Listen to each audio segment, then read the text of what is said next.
Бүгүнкү күндө Кыргызстанда пактаны айдап себүү аянттары бир кылым мурдагы көрсөткүчкө жетти. Маселен, 1913 жылы республиканын аймагынын 22 000 гектарына себилсе, быйылкы жылы 23 000 гектар аянтка себилген. Совет учурунда пактаны айдап себүү аянттары 80 000 гектарга чейин жетип, өндүрүлгөн продукциянын көлөмү 200 000 тоннага чейин жетсе, учурда 100 000 тоннадан бир аз ашуун гана продукция өндүрүлөт. Почти что 2 раза мы потеряли. Болжолду өндүрүлгөн продукциянын көлөмү 2 эсеге азайды. Аны менен бирге сапаты да төмөндөдү. Ошон үчүн мурдагы көрсөткүчтөргө жетүү үчүн аракет кылышыбыз керек. Пакта себилген аянттардын санынын кыскарышына аларга болгон баанын төмөндүгү да себеп. Үстүбүздөгү жылдын 6 айында эле дүйнө боюнча ак алтындын баасы жогорулаганы байкалганы менен, Кыргызстанда пактанын баасы өзгөрүүсүз калууда.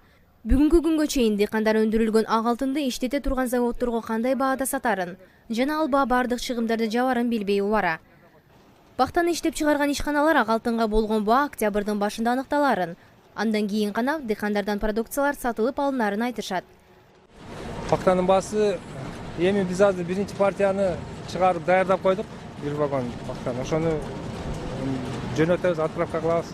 Ошондо билинет баасы. Азыр канча болот?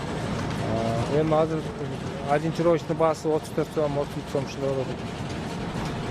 Эми бул жерде бир гана пактан эмес, бул жерде пактадан кайра иштеткенден кийин кошумча продукциялар чыгат. Чигит, линт, улук деген ошол баалардагы влиять бар да пактанын баасыначы.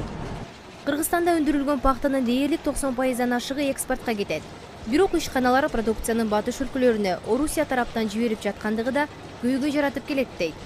Жагдайды жакшыртууда өкмөттүн бажы биримдигине үмүтү чоң. Будет развиваться сельское хозяйство. Айыл чарбасы, асыл тукум жана үрөөн чарбаларына көңүл бурулуп, өнүктүрүүгө аракеттер жумшалат. Ошондой эле киреше алып келчү пактага да көңүл бурулат. Серепчилердин айтымында органикалык түрдө өндүрүлгөн пакта боюнча Кыргызстан эл аралык рынокто өз ордун таба алат. Бирок өндүрүлгөн биопактанын көлөмү төмөн болгондуктан азырынча чоң инвестицияларды тартууга мүмкүнчүлүк жок. Айгерим Акылбекова, Руслан Калматов, Мирлан Токталиев.